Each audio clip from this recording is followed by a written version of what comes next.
They consider her a janitor's daughter the moment she stepped into the marble halls of Ashbourne University. The whispers echoed before she even took her seat. Her shoes were worn, her sweater stretched at the cuffs, and her eyes too wide for someone used to grandeur. She didn't look like a scholar. She looked like she belonged in the maintenance wing. Even Professor Roland Greaves, with his perfect tie and sharper tongue, glanced at her with smug amusement, questioning out loud if she was lost. But no one in that lecture hall knew that the girl they dismissed so easily would soon do something they'd never forget, solve the unsolvable, and turn their laughter into stunned silence. They say genius doesn't always wear a lab coat. Sometimes it wears worn-out cardigans and walks into classrooms quietly, eyes low, voice softer than a whisper. That was Mia Trent. Mia wasn't the kind of student who stood out at Veritas Hall, the elite mathematics department of Ashbourne University, a sprawling, ivy-covered institution nestled in the hills of Vermont. Students there weren't just intelligent. They were prodigies, the children of astronauts, tech billionaires, and famous authors. They wore prestige like a second skin. Mia wore thrift store sweaters and carried her books in a grocery bag with a broken handle. She had transferred in from a community college across the state. Her acceptance into Ashbourne something of a mystery. There were whispers, of course, rumors that her file got mixed up, that someone must have confused her for another Mia Trent. After all, how could a girl from a trailer park in Milton Hollow, who barely spoke in class and flinched whenever someone raised their voice, belong at Ashbourne? But no one voiced these thoughts out loud. They didn't have to. Their stare said it all, especially Professor Roland Greaves. He taught advanced theoretical calculus, a course notorious for breaking even the most brilliant students into pieces. And Greaves? He relished it, a man of unshakable pride, always in a tailored three-piece suit, his British accent as sharp as his sarcasm. He believed mathematics was not for the faint of heart, definitely not for simple girls with callous hands and second-hand calculators. The first day Mia walked into his classroom, she wore shoes with soles nearly torn through.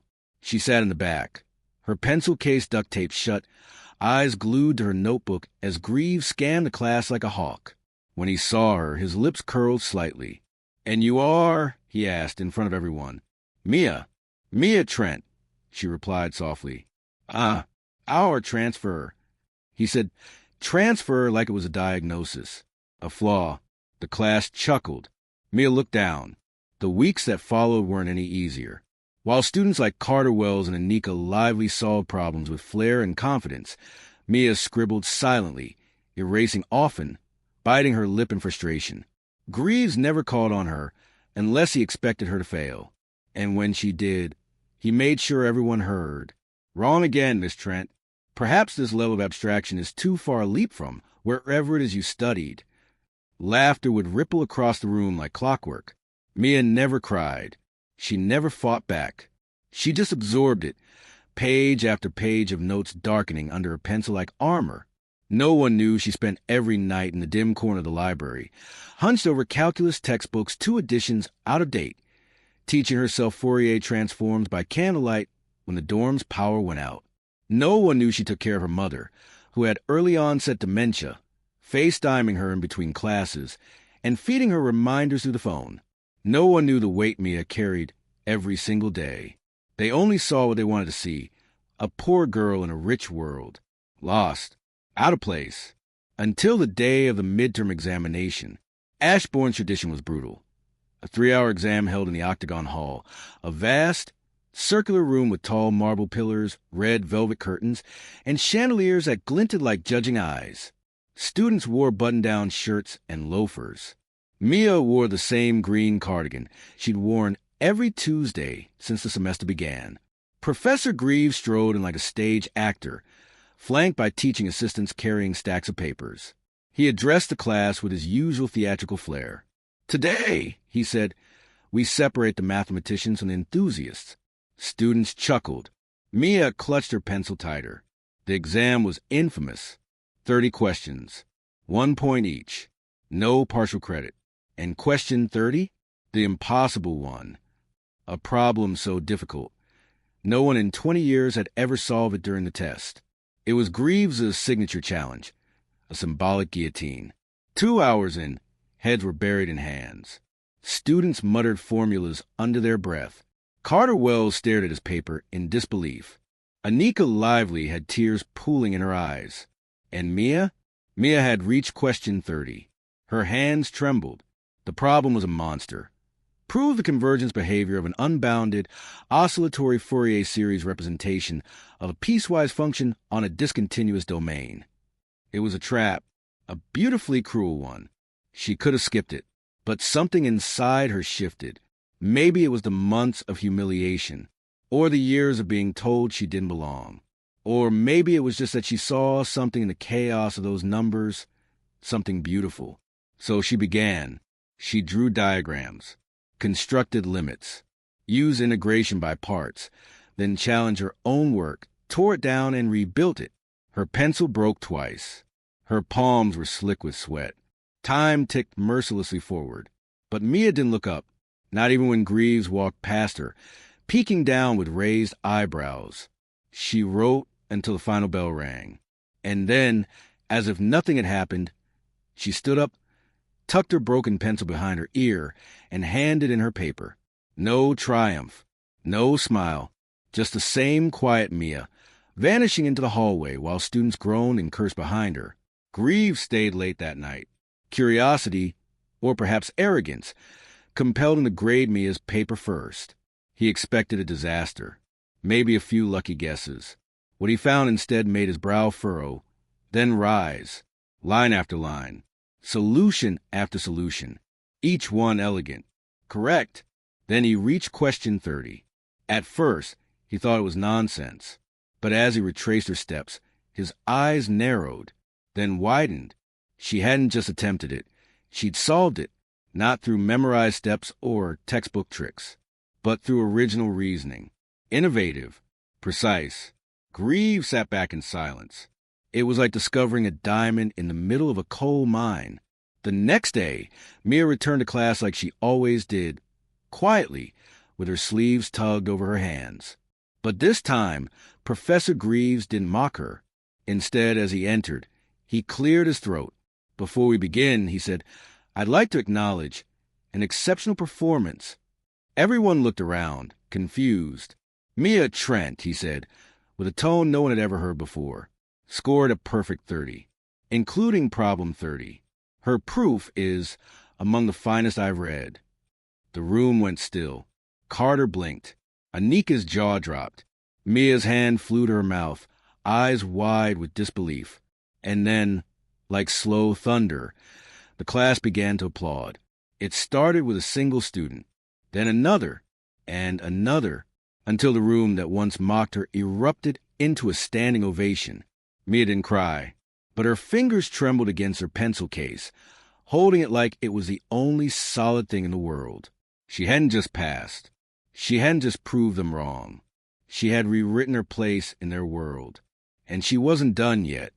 After the midterm, something strange happened.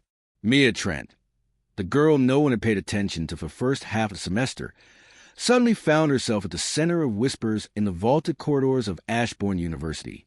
Veritas Hall, once echoing with arrogant laughter and highbrow debate, now buzzed with questions about her. Did you hear she saw problem 30? Greaves praised her. Actually said something nice.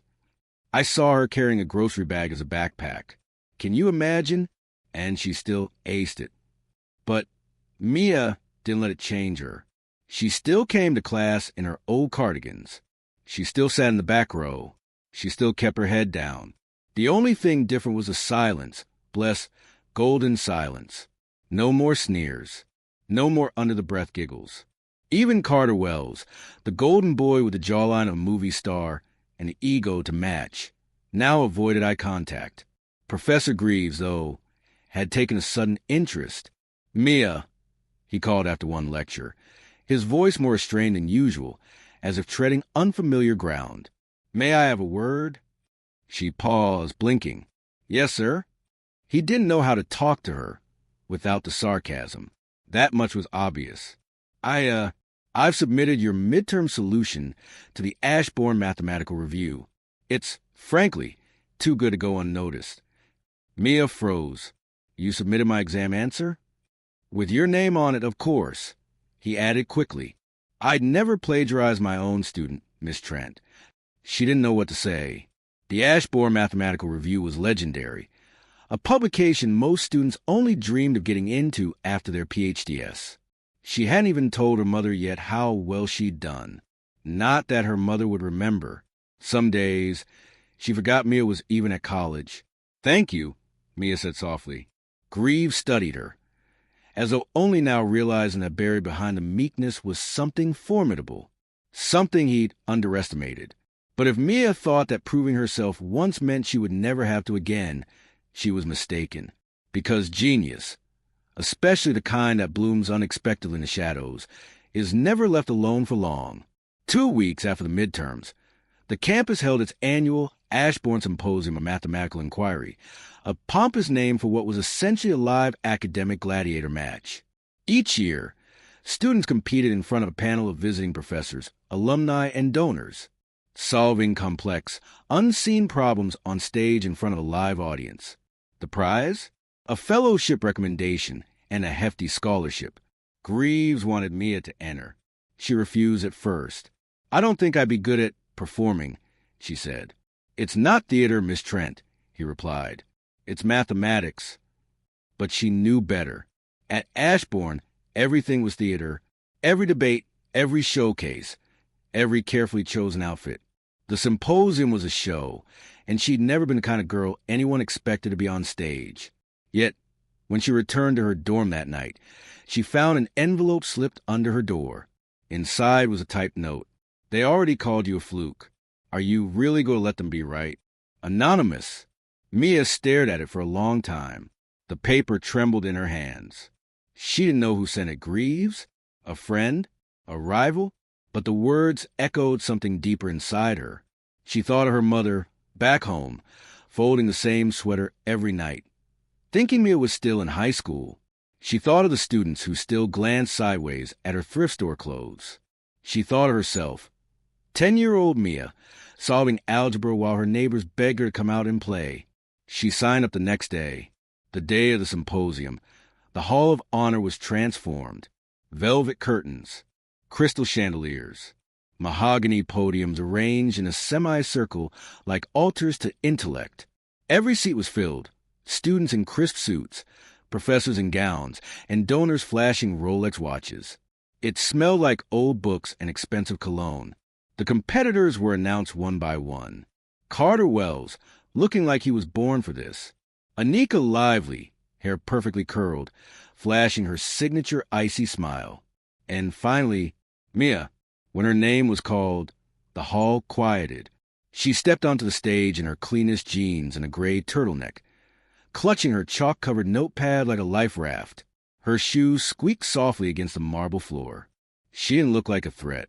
She didn't look like she belonged. But she took her place. The format was brutal. 3 rounds. 1 question each. No hints. No calculators. Just chalk, a blackboard, and a ticking clock. Round 1 began. Consider the limit behavior of an alternating recursive sequence defined by... The moderator read out the first problem. Carter stepped up first, drawing with dramatic speed, gestures confident. He finished in under 5 minutes. Anika followed, elegant, composed, writing in perfect cursive. Then it was Mia's turn. She stood still for a moment, scanning the problem. Her lips moved slightly as she visualized the solution, not just the numbers, but the why behind them. Her hand moved, slowly at first, then faster. Not flashy, but precise. She didn't perform. She communicated with the board. When she finished, there was a pause. Then the first judge nodded slightly. Correct, he said. Applause followed. Not loud, but surprised. Round 2. Harder. A complex matrix diagonalization problem with a twist embedded deep in its notation. Anika stumbled. Carter hesitated. Mia cracked it. She was the only one. And then came the final round. A monster. Even the judges looked uneasy reading it aloud. Devise a function that maps a non-Euclidean hyperbolic plane onto a conformal projection while preserving angular momentum in. Carter's hand shook. He stepped back. Pass, he said, voice tight. Anika tried. Her solution fell apart halfway through. One of the donors coughed awkwardly. Then Mia approached the board. And something extraordinary happened. She didn't just solve the problem. She transformed it. She broke it into visual metaphors, redefining the projection as a ripple across a fabric surface. She illustrated tension. She quoted a forgotten theorem from a century-old Russian paper, one even Greaves hadn't expected anyone to know. The audience leaned forward. Mia stopped only when the moderator gently said, "Time!" The hall fell silent. Then the head judge, an emeritus scholar from Princeton, stood. "I have attended the symposium for 22 years," he said, "and never have I seen that level of reasoning from an undergraduate." Mia blinked. The lights were hot. Her palms were sweaty. "Ladies and gentlemen," he continued, "we have just witnessed something rare, not simply intellect, but elegance, vision." And then thunder. Applause roared through the hall. People stood. Professors, donors, students. Carter clapped too, this time with genuine awe. Anika stared at Mia as if seeing her for the first time. From the back of the room, Professor Greaves watched quietly, arms folded. He didn't smile, but his eyes softened. Afterward, as the hall emptied, Mia stood alone under the high dome ceiling, staring up at the painted constellations. Someone tapped her shoulder. It was Carter. He hesitated. "Look, I've been a jerk. We all have. But what you did, no one's going to forget that." Mia gave a tiny smile. "Thanks." He started to walk away, then turned back. "By the way, that anonymous note, that was me." Mia raised her eyebrows. He shrugged. "I figured. If you didn't believe in yourself, someone should." And for the first time in years, Mia laughed. Not a quiet laugh. A full one, like weight lifting from her chest. She had come to Ashbourne with a plastic bag, a broken pencil, and a quiet mind bursting with brilliance. Now she stood in the Hall of Champions. But she wasn't done yet. Not even close. A week after the symposium, Mia Trent's world shifted. Quietly at first, like the way snow begins to fall without a sound, until the ground is covered in white. No one mocked her anymore. That part was over. But what took its place was something stranger. Eyes followed her wherever she went. Not with ridicule, but with curiosity, admiration, even awe. Students once too proud to acknowledge her now held doors open. TAs greeted her nervously. And Greaves. Professor Greaves began to nod respectfully when she entered the lecture hall, as though he had been waiting for her all along. Mia still took her usual seat in the back, though she still wore the same oatmeal sweaters and clipped her hair with the same chipped plastic barrette. But now, people moved aside to let her pass. She didn't belong to the shadows anymore, no matter how hard she tried. Then came the email. It arrived quietly one morning between a scholarship reminder and a pizza ad. Subject: Carnegie Institute Invitational Fellowship. From dean.martins@carnegie-institute.edu. Miss Trent, on behalf of the Carnegie Institute of Advanced Mathematics, we extend our warmest congratulations. Your performance at the Ashbourne Symposium has not only reached our halls, but deeply impressed our review board. We would like to invite you to join our summer fellowship program in Zurich, fully funded, with a stipend, housing, and mentorship under Dr. Lars Henning. Should you accept, you will be among only 5 students selected worldwide. Kindly respond by the 15th. Warm regards, Dean Philip Martins. Mia read the message twice. Then again, her hand covered her mouth as she stared at the screen, trembling. Zurich, Dr. Lars Henning. Fully funded. 1 of 5. For a moment, she felt like she was floating. Then she snapped the laptop shut and stared at the wall. Because reality, the one she lived in every day, didn't always make room for dreams. Her mother's voice filtered through her memory. A voice that once read bedtime stories, now confused the days of the week. A woman slowly slipping, the cost of caretakers rising with every passing month. Rent unpaid. Bills shuffled and rearranged like Tetris blocks. Zurich was a dream, but Mia Trent had learned to make her own equations. So she opened her laptop again and began solving. She found 3 online freelance tutoring gigs, applied for 2 small research assistant roles. She reached out to the Carnegie Institute and asked delicately if the stipend could be split in advance for family medical support. Their reply was swift and warm. Yes. By the end of the week, she'd accepted. When she told Professor Greaves, his only reaction was a long, approving nod. Then he said something she never expected to hear from him. "You made me remember why I love teaching." And just like that, he walked away. The next few weeks passed in a blur. Mia dove into prep work for Zurich, reading Henning's papers, revising proofs in the library until midnight. Her name appeared in the Ashbourne Review, front page, no less. Students whispered about the girl who could outthink AI. There were podcast requests, blog features, and even a letter from a girl at community college who wrote, "I thought girls like us couldn't be good at this. Now I know better. Thank you." Mia wrote back to each one. She didn't want to be a symbol, but if her story could carry someone else forward, then maybe the loneliness had been worth it. She still grocery shopped in bulk and still fixed her own laptop with duct tape. But inside, something had changed. She had stepped into the arena and survived. And then came the final twist. The university held a farewell dinner for the outgoing fellows, an elegant, old-world affair held in the alumni grand ballroom. Velvet drapes, crystal chandeliers, long, white-clothed tables dotted with candles and silver. Mia had borrowed a navy blue dress from the donation closet. It was one size too big and had a snag near the zipper, but it would do. She arrived alone.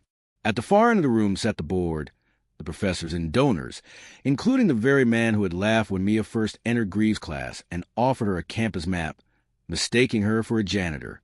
He looked at her now with confusion, then realization. Mia sat with the other fellows and quietly sipped sparkling water as the speeches began. Midway through, the dean stood to introduce the keynote speaker.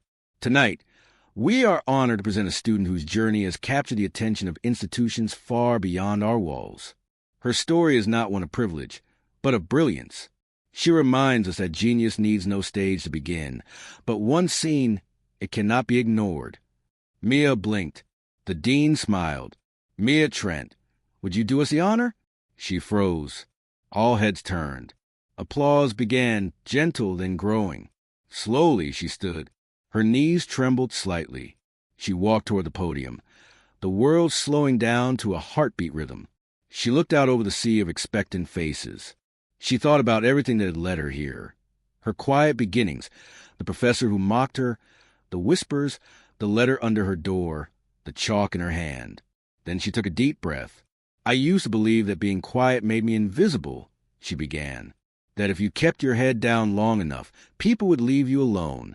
And for a long time, that's all I wanted. Silence. Everyone was listening. But what I've learned is that staying invisible doesn't protect you. It just hides your light. And sometimes someone has to laugh at you, mock you even, for you to finally stand up and show them who you really are." She smiled faintly. "I don't come from money. I didn't attend prep school. And I didn't walk into this university with a 5-year plan. I walked in with a grocery bag and a second-hand calculator. But I've learned that it doesn't matter how you start. What matters is what you choose to do when the world stops laughing." The room was dead silent. Math, for me, was never about status. It was about seeing beauty where others saw chaos. And sometimes that beauty lives in quiet people, simple people, people like me. She stepped back, and the hall exploded with applause. That night, after the dinner ended and the ballroom lights dimmed, Mia stepped outside into the crisp night air. She stood alone under the old stone archway of Ashbourne Hall, staring at the stars overhead. A figure approached quietly behind her. "Zurich will be cold," said Professor Greaves. Mia turned. He wasn't smiling exactly, but his tone was warmer than she'd ever heard. "Pack a scarf." She nodded.